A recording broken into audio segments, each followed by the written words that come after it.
Now, returning to the RMA, the government says replacing the Resource Management Act means farmers will spend less time burdened with paperwork and more time farming. The changes are expected to almost halve the number of farm consents required, cutting red tape across the sector. Mark Hooper is Fed Farmers RMA spokesperson and he joins me now. Good morning to you. Good morning. I said this to the building industry representative earlier in the morning. There's a lot to wade through, so I'm sure some of it's still being digested. But from what you have seen so far, is it what you wanted to see? Yes, it's really quite positive actually, and as you say, there will be quite a bit to wade through, 700 odd pages to make sure that and no doubt there'll be a few things to iron out through the select committee process, but overall really positive. I think in your case, you're still going to be required to have certified farm plans, but that might reduce the need for consents. So is it going to be cheaper and easier to come up with a farm plan than it is to go through the consenting process?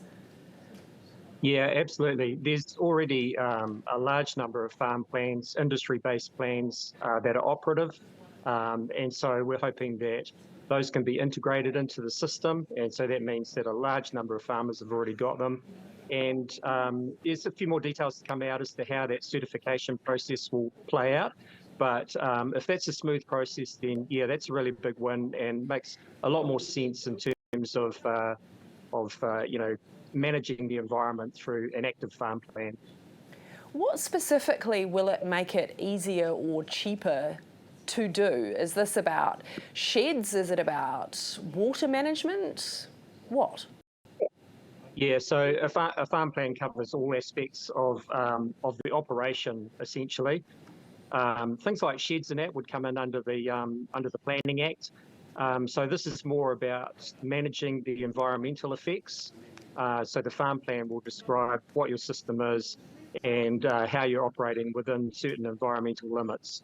So it's just a smoother process. It's more functional, it's more practical, it's more active, and it's less bureaucratic than going through a resource consenting process. And for those who are concerned that this will result in more environmental degradation, the fewer safeguards for the environment, what would you say? No, I don't think so. I think that in actual fact, people are really proactive. They're wanting to do well around the environment.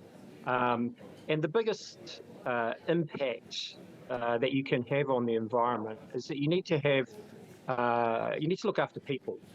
If you put people first and you have successful businesses, then people are willing to invest in the infrastructure and the environmental protection that's needed.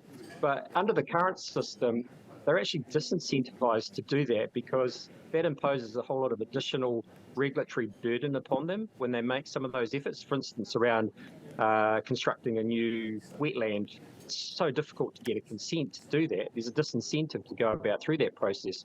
But if you can do that as part of your farm plan, you're likely to get better outcomes. So actually, you could get farmers putting more investment into improving the natural environment if you just make it a bit easier to do that. Yeah, well, absolutely. At the moment, there's hundreds of thousands of dollars in bureaucracy tied up in getting consents through expert planners, lawyers, consultants, and what have you. And that's all money that could be getting reinvested into either productivity or better environmental outcomes. Which makes it sound very positive. So is there anything that was missing that you're disappointed didn't make the cut?